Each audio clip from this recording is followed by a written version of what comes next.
हे गाईज तुमचं आपल्या नवीन व्हिडिओमध्ये स्वागत आहे राव. रात्रीच्या वाजले होते 10 आणि दीदी बोलली जा ना चहा ठेव.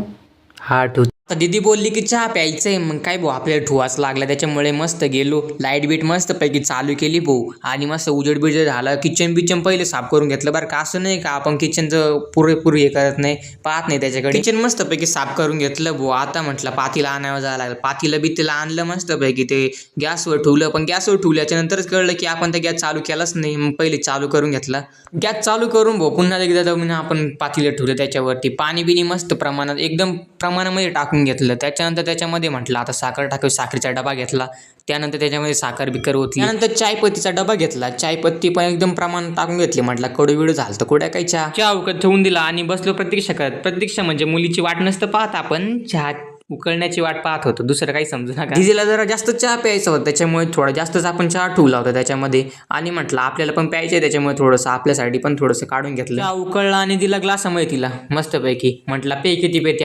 चहा सोबत तिला बिस्किट पण खायचं होतं, मग बिस्किट आणून दिला. आणि तिच्या तोंडून हे ऐकायला भेटलं असं वाटत नव्हतं, पण ती बोलली थँक्यू. इतकं भारी कॉम्प्लिमेंट भेटल्यावर म्हटलं घ्यावा आता झोपून. मग चला भेटूया आपल्या पुढच्या व्हिडिओमध्ये.